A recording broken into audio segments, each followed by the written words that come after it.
Lockdown, we've been slowly walking through the New Testament Gospels, all four of them, chronologically as best as we can, looking at the life of Jesus and particularly looking at his words, his works and his wonders. So we've been looking at Jesus' words, the things that he says. We've been looking at his works, so the things that he does, the way that he serves people. And then we've been looking at his wonders, so some of the miracles that he was performing along the way. And we believe there's a lot that we can learn from that. And so each week we've just been going through each of the four Gospels and looking for the same stories and looking, are they different? In some instances there are stories that are only in one of the Gospels, in other instances there are stories that are in all four of the Gospels. And so what we're going to do is carry on with that today. If you have got your Bibles at home, I'm going to give you a few verses just to stick your fingers in to mark, or a book note or something like that. So the first one we're going to look at is Matthew 8. So Matthew 8, verses 1 to 4. The second one we're going to ask you to look at is Mark 1. And that's verses 40 to 45. So Mark 1, 40 to 45. And then the third one we're going to look at, same story as the other two, is Luke 5, verses 12 to 16. So it's Matthew 8, 1 to 4. Mark 1, 40 to 45, and Luke 5, 12 to 16. And so what we're going to do is, in a moment, we're going to invite our friend Christine to come up the front, and she's going to read each of those accounts, one after the other, which will be great. And you'll see that they're very, very similar. And so if you are reading along at home, you might just want to keep your finger in one of them, because all three are very, very similar.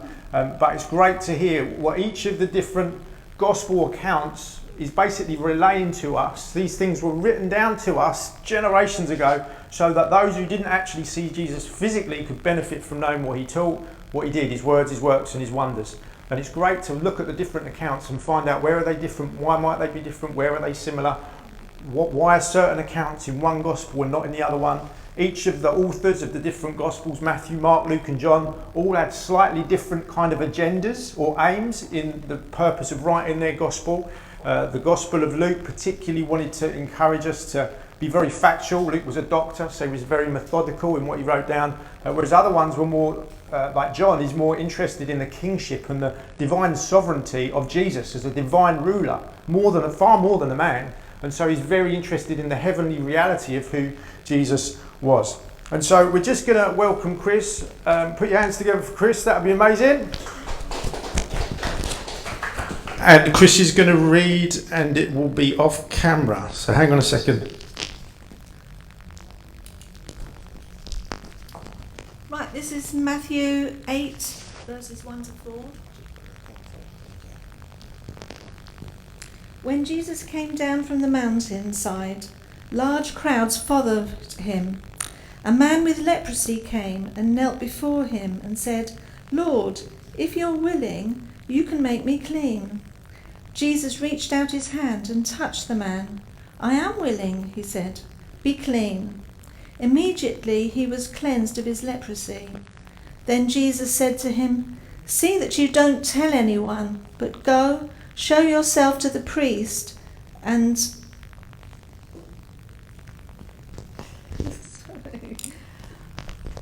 the gift Moses commanded as a testimony to them."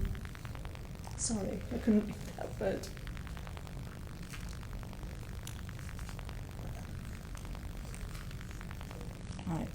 Right, this is Mark 1, 40 to 45. A man with leprosy came to him and begged him on his knees, "If you are willing, you can make me clean." Jesus was indignant. He reached out his hand and touched the man. "I am willing," he said. "Be clean." Immediately the leprosy left him and he was cleansed. Jesus sent him away at once with a strong warning. "See that you don't tell this to anyone, but go, show yourself to the priests and offer the sacrifices that Moses commanded for your cleansing as a testimony to them." He instead went out and began to talk freely, spreading the news. As a result, Jesus could no longer enter the towns openly, but stayed outside the The print's so small. Yet people will come to him from everywhere. Luke 5, 12 to 16.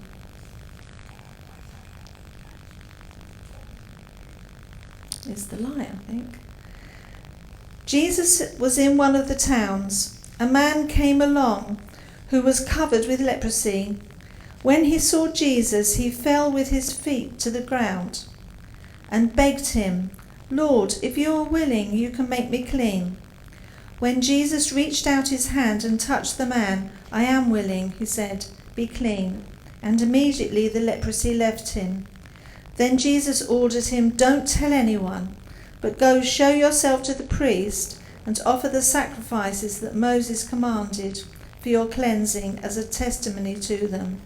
Yet the news about him spread all the more, so that crowds of people came to hear him and to be healed of their illnesses. But Jesus often withdrew to lonely places and prayed.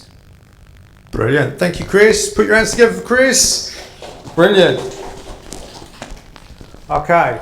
So what we're going to do, I'm going to invite you to have a little look at these three gospel accounts together on your tables. If you're watching along at home, then I'd encourage you to do the same. Now, if you're at home on your own and you're joining us, then you can do this just as easily as if you're on a table. But I want you to have a little look at three different things. There are three different groups, or three different sort of characters in the story. You've got Jesus and what he's saying and what he's doing. You've got the guy with leprosy, and you've also got the crowds. And so what I want you to do is have a little look at this, chat on your tables. If you're at home, then have a little think about this. If you're with other people in your family, maybe you could chat about this at home.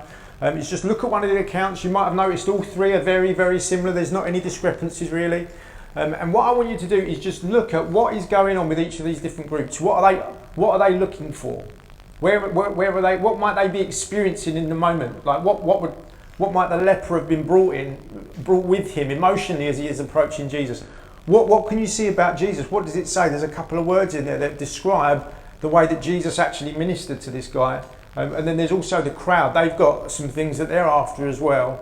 And so I just want you to spend a few moments on your table just talking about what can you see in the story, what you may be not so sure of, what speaks to you, is there anything that comes to life in that story? And we're going to, again, just spend 5 minutes doing that. So a timer will come up, that will give the guys here a sense of how long we've got left. And then for you guys at home, pretty much the same. And so we'll just do that now.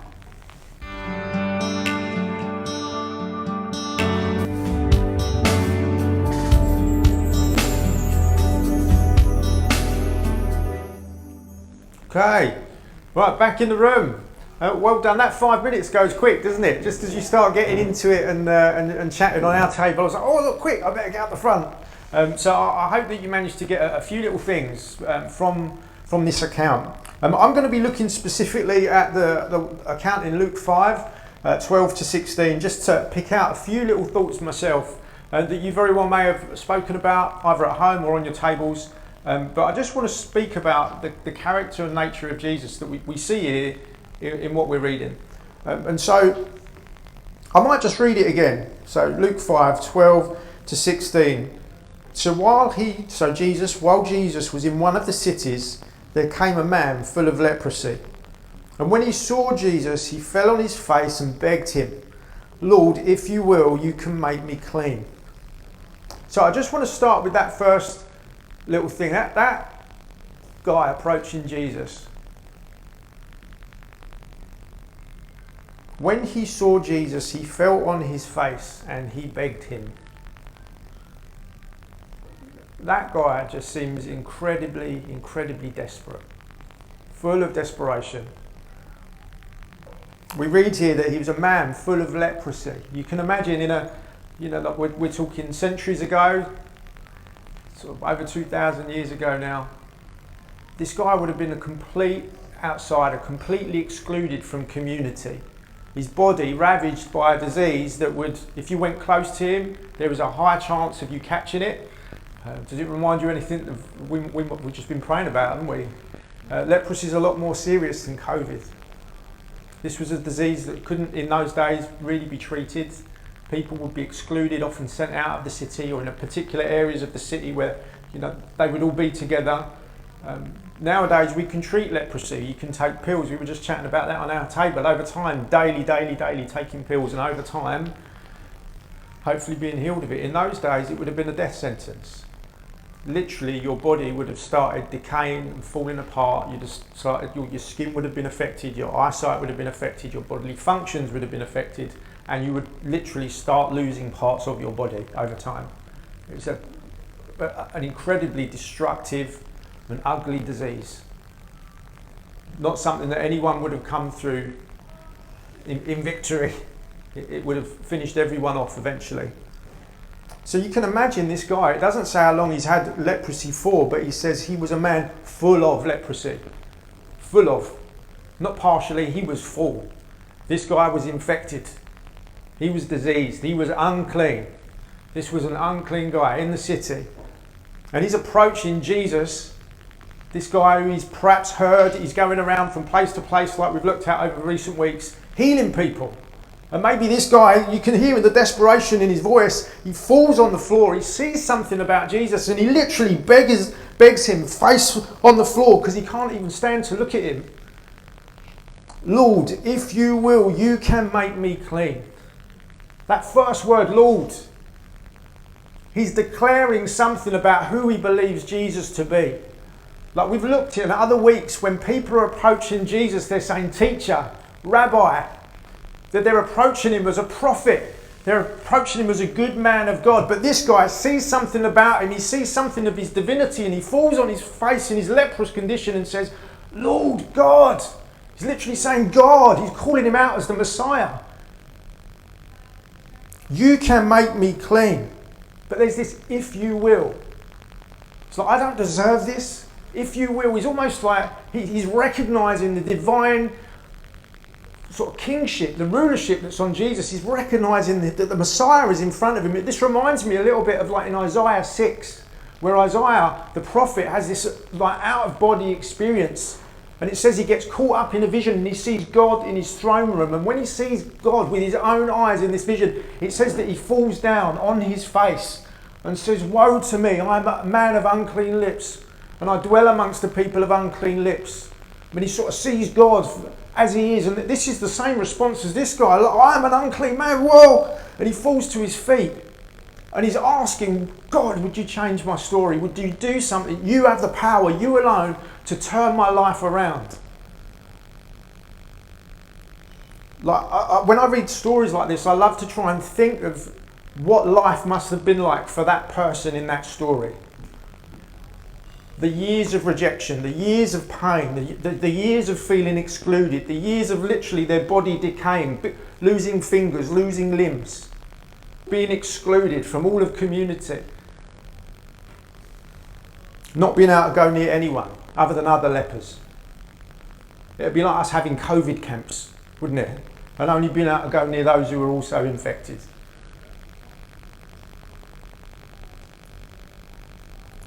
Lord, if you will, you can make me clean. I don't know about you, but have you ever felt like you're unclean? Have you ever had an argument?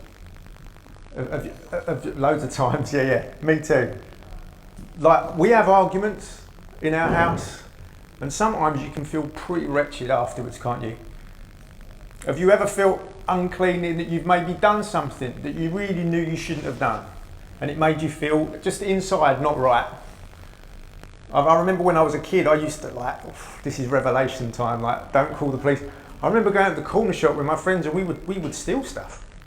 Like, we had this little thing, like, kids, don't copy me, like, I'm not telling you how to do it. But we'd go along with my bag, and my friends would do the same, and there'd be these big, like, Milky bars, massive ones, and they were on the bottom shelf in the newsagents. So we'd go along, just put our bag down, it would be unzipped, and then just like literally scoop a few into the bag, zip it, and then we'd leave the shop. We thought that was really cool. Afterwards, I would feel this sense, I would call it uncleanness. I've done a terrible thing. I remember the church that we were sent from, Adam Vogt, like, he won't mind me sharing this story because it's a public one. He'd done a similar thing. He used to work in a corner shop, and he'd stolen some bits, I think cans of drink or something, when he'd worked there. And as an adult, as a pastor, he felt so convicted that years and years later, he went back to that corner shop just to set things right. And the guy, he was like, I want to pay for it, I want to apologise. Years ago, and you probably don't even know, I stole these things, and I've never felt right since, and it's always nagged me. It's one of those voices that's playing in my mind again and again and again, and told me that I'm not worthy, told me that I'm not clean. I'm sure he didn't say it like that to the shopkeeper, but I'm saying that for you guys. This is what it looks like. It oppresses us. When we feel unworthy, it oppresses us. It's like a bad record that you can't get out of your head, like those terrible Christmas songs. It plays again and again and again. Now, in our family, when we mess up, when we make mistakes, when we feel unclean, that's when often when we're doing things that we shouldn't have done, we try and rectify it quick. That's often a good thing to do, is often to try and clean the decks and deal with it quick. Now, for this guy, he didn't have that ability. This was something that he was unclean for a whole other host of reasons. He literally had a disease, and the Levitical law said that he was unclean. The law of the Old Testament said that he was to be excluded because of the danger of this disease that he carried out to the rest of the community. So he was ostracized by the law because of what was in his body. Whereas for us, when we feel a sense of uncleanness, none of us, I'm thinking and I'm hoping, have got leprosy here this morning or at home, but there will be things in us that make us feel like we can't approach God because we are unclean. We would ask him, if you would, I'm so unworthy of you even moving in my life, but if you would, you can sort my life out for me. This guy recognises that he can't sort it out himself. It's not about just going away and waiting for things to get better. It's not just about pulling your socks up and trying harder. This guy recognises he is utterly hopeless without Jesus. And that only Jesus can turn his life around. God doesn't expect perfect people to come who've sorted their lives out and are then worthy to come into his presence. Jesus actually wants us to come recognising our utter hopelessness, the desperation of our situation, our human condition. He welcomes us all, whether it be physical impurity, whether it be sexual immorality, whether it be pride and anger, whatever the brokenness is, whether it be theft and larceny, or whatever these things are. Jesus wants us to recognise that we've not got it all together, that we need his help to break the cycle of these things that would tell us internally that we are not worthy, that we are unclean, that we're not worthy to be in his presence. And Jesus stretched out his hand and he touched this guy. Do you think anyone had ever touched this guy? No one would, even to push him away. No one would, the saying goes, you wouldn't touch him with a barge pole. Quite literally, to have touched this guy would have been to have taken on his uncleanness. It would have literally high degree that you would have picked it up, and then all of a sudden you would be unclean, and it would start working its way over the years through your body until you too were in the same condition as this man. Sin can be like that. The things that we do that we shouldn't do, or the things that get done to us that should never have been done, usually, and this is a weird thing, they have a habit of repeating and multiplying, both in families and in communities. Whereas Jesus, he's not put off by this man's uncleanness. He goes in quite literally, almost embraces it. I don't think Jesus went up and sort of like, and touched him like that, like a quick little touch or a flick, or you're healed. I think Jesus probably went up and gave this guy a huge embrace. I am willing. And embraced him in his brokenness, in his uncleanness. And he welcomed him in. Probably the first human touch this guy had had in decades. We don't know how long he'd had it, but we know that he's full of leprosy. So the first thing is, if you are here this morning, or if you're at home and you're feeling like you're not worthy to be in the presence of God, there are things going on. If only other people knew, they wouldn't even welcome me here in Costa. If they knew what I was really like, that narrative, that unclean narrative, they wouldn't welcome me. Jesus says, if you want to come to me recognising you need me, I am willing. The heart of God isn't if you will, it's of course I will.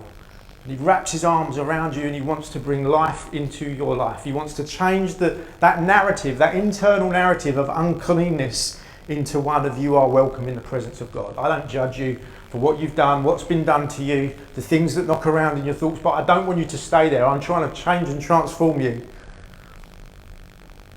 And immediately, following this embrace or this touch, whatever that looked like, we can't speak from silence, but just knowing the character of God, I like to think of this like the prodigal son returning to the father. There's a huge embrace, even though the son's covered in pig muck and all sorts of stuff.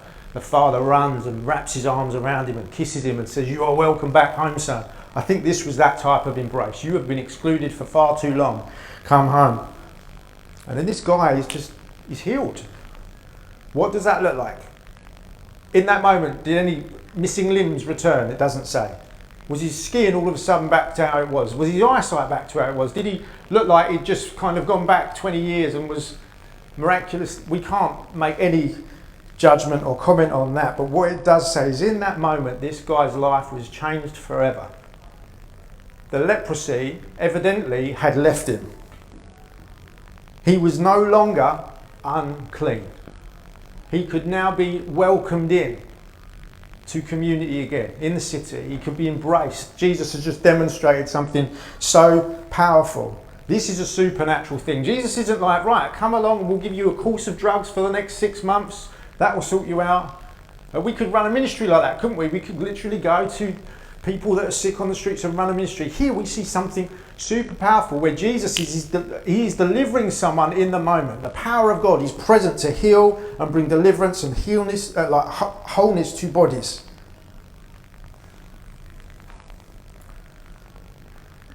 But then there's this strange thing in verse 14. He charged him to tell no one, but go and show yourself to the priest and make an offering for your cleansing as Moses commanded for a proof to them. So Jesus, it's a very strange thing. In one of the other things it says he told him sternly. Sternly. I don't often see Jesus being stern. I do with the Pharisees, but not usually with the people that he's ministering to. This is an interesting one. Jesus really doesn't want this guy to go around telling everyone what's just happened. And I think there's a number of reasons for that. What Jesus does want him to do is to go to the temple court, to go and give the Levitical offering because he is lawfully unclean beforehand. He's been full of leprosy. He is technically unclean, but he's going to go and he's going to give the offering that the Old Testament demands. He's going to honour the law before the Pharisees so that they will see that actually this is a thing that honours the Levitical kind of law. It honours the Old Testament. It honours the law of the Pharisees. Now, we could read that and think, well, that's a bit odd, what's going on, and just skirt over it. But I think, just to dig into that a little bit more, I think, on the simplest level, the thing that we can get from this is that Jesus has come to fulfill Old Testament law. There are many Christians that think, I don't read the Old Testament. The Old Testament don't make no sense. God seems so angry. All he does is destroy nations and there's all these laws and there's all these plagues. I just read about Jesus because that's what God's like now.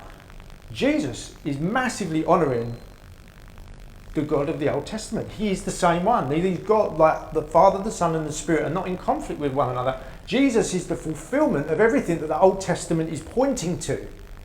Jesus, in a way, has already healed this guy. He is like the sacrificial offering that the guy was going to be doing. Jesus is kind of the model of that. We see that later on when he goes to the cross. But on the simplest level, Jesus is just saying, actually, honour the God of the Old Testament. Go and show these guys. They need to see that this isn't a new thing. This is a thread. This is a development of what has come before. Jesus hasn't come to bring in a whole new religion. Jesus has come to kind of bring this one to life. The law literally living the word of God made flesh amongst them. The law coming alive, no longer in judgment but in mercy. The law no longer excluding but actually welcoming in and embracing. Not ostracising but making a place at the table. And so again, I don't know about you, whether you're at home or here, whether you've ever felt like you're on the outside. Whether you feel like you're the odd one out, the one that's not welcome. There's never a place at the table for you. This guy felt like that. And Jesus changed that narrative forever. And what created that move of God? The desire in the guy for that to change. He had to approach Jesus.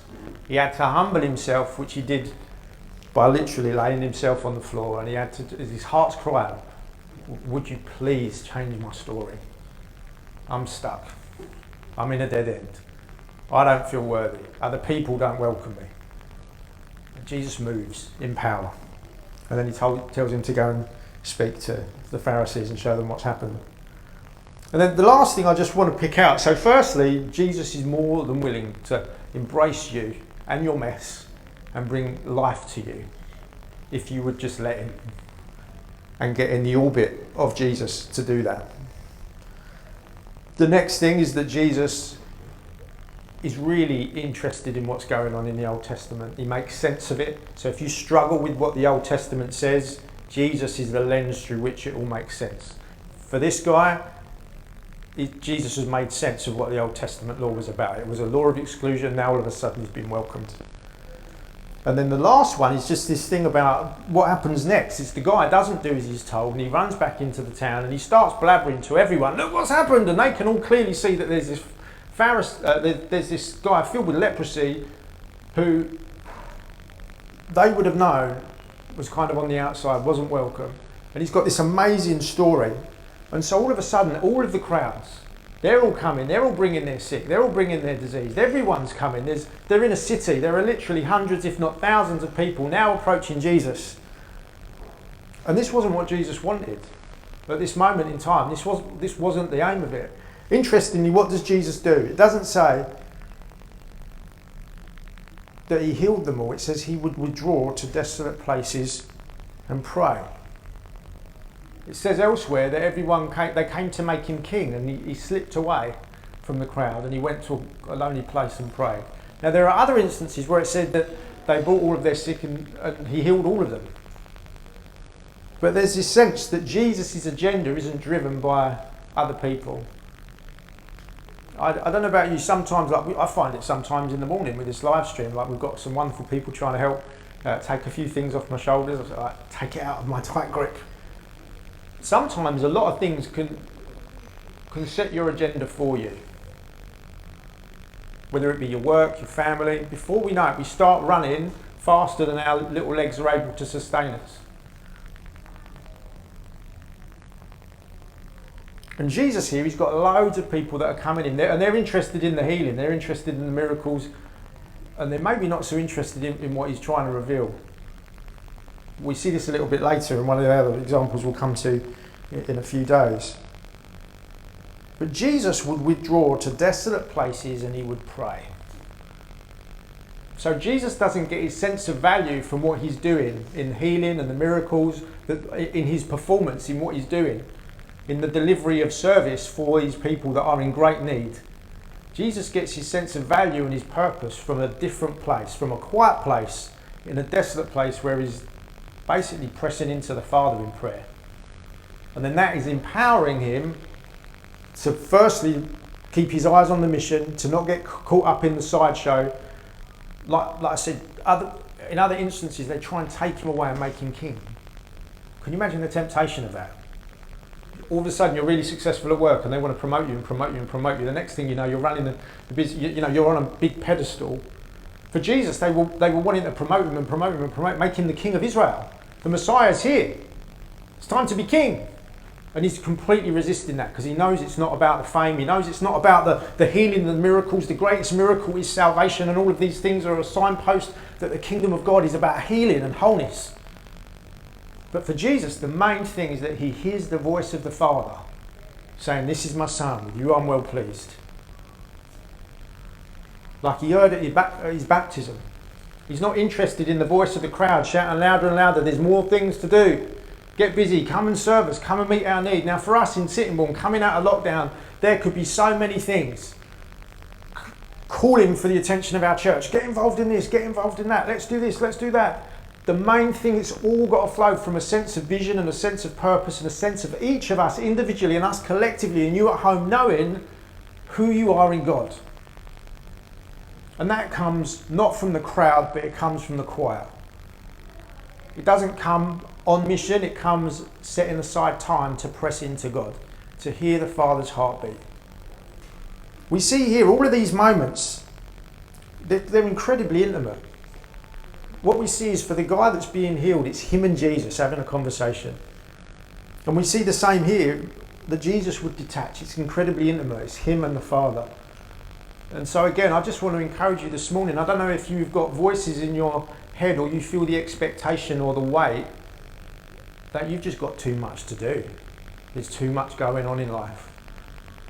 The agenda is being set by everything else other than maybe God, or other than maybe even yourself. It can be easy to get caught up in that, can't it? Everyone else's expectations, everyone else's demands, without a sense of this bigger vision of this is who God has called me to be. And by that, I cast my sail up and I catch the wind and I move in that direction. And often we just run through life or bumble through life with everyone else setting the agenda. And here, Jesus is clearly getting his agenda set by God. And I think sometimes we can be a little bit like the guy with leprosy. We can approach Jesus, we can ask him for what we need, and then when he's speaking to us and giving us direction in life, we're going to do completely the opposite thing. For this guy, it's like, don't go into the town and tell him. What does he do? He does the opposite. So Jesus says, meet in community. What do? We do the opposite. Lockdown comes, we detach. Jesus says, be generous. Be a blessing to the nations. What do? We spend all our money on ourselves. Jesus says, be hospitable. So what do? Put up another seat at the table, or we just do everything ourselves as a nuclear family. And so this is the challenge. It's this thing of obedience. We see Jesus doing something remarkable here in that he's bringing healing and wholeness, but he's also got something that he wants to do in our life. He's not just a blessing machine.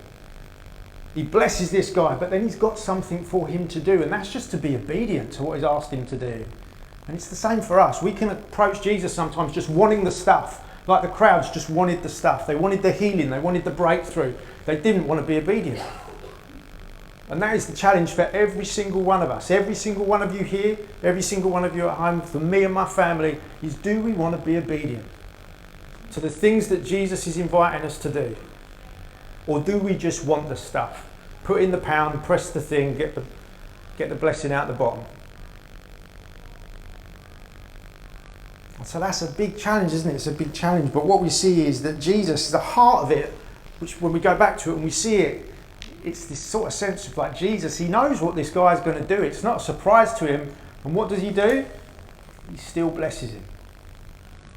He still blesses him. Because the heart of God is far larger than our heart. I'd be like, it's a waste of time blessing this guy. He's just going to go off and do his own thing. Get someone up here that's worthy. Jesus doesn't do that. Even in your rebellion, your disobedience, God wants to bless your life. Even in all of those little unregenerate areas that we try and hold to ourselves, God wants to move and bring healing and wholeness. And he'll do it again and again and again if we'll let him. He'll do it again and again. And then eventually there'll be a moment where we'll be like, you know what? God, I'm going to do what Jesus says this time. Because he's good. He operates in grace and mercy. He's a wonderful God.